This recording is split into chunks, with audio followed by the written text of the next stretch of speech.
So let me start off by saying that the second episode of the premiere season of the CW's Charmed didn't really feel like its own episode, more like episode 1.5, which is a nice way of saying it didn't need to be its own episode.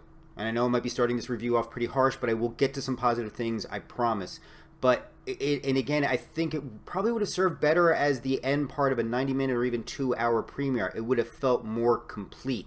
Split over two, and the fact you even see the episode starts like seconds after the premiere ended, it lends itself more that this should have been like maybe either 2-night event or 2-hour, as I said. So again, that was an issue I had right from the very start.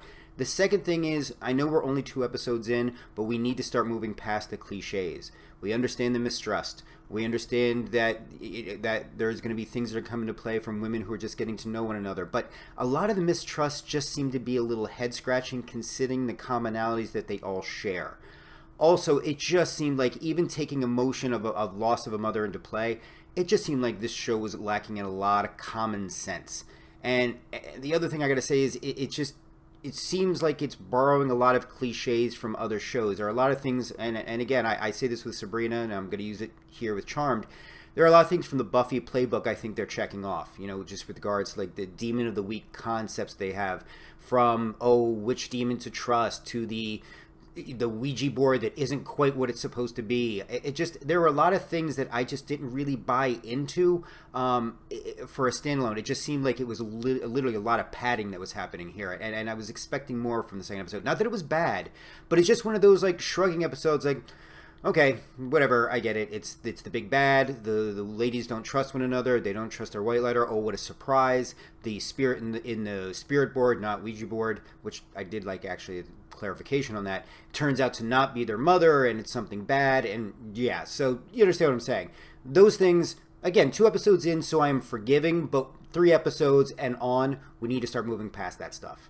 Now, the stuff that I did like, the Mel and Macy dynamic, I love the idea, and I never gets old. I love seeing the dynamic between those who are just automatically trusting and those who are the rational thinkers. And I love to see, and what I'm hoping for, is the dynamic about how they all just kind of even each other out as this rolls along, hoping the power of the 3 is the kind of thing that does that for them.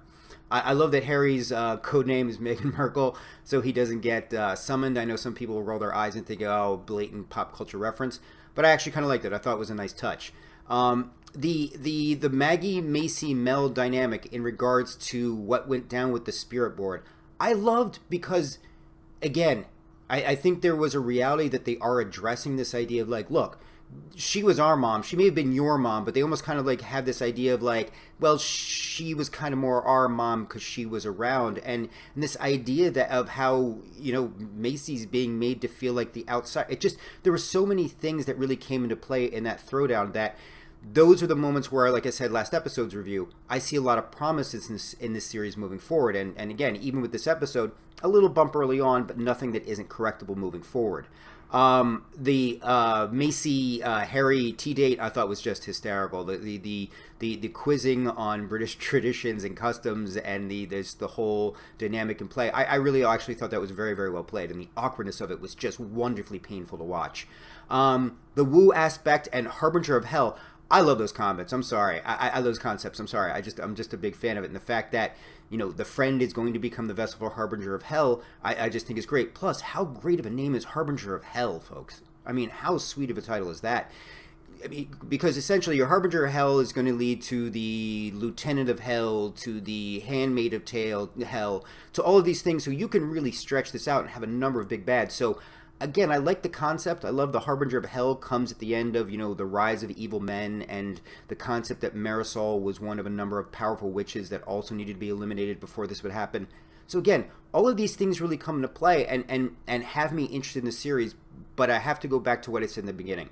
You're going to have to give me more substantial episodes. You're going to have to make me feel like I'm going to be invested in the full hour, and I need this to start moving beyond just the Buffy playbook.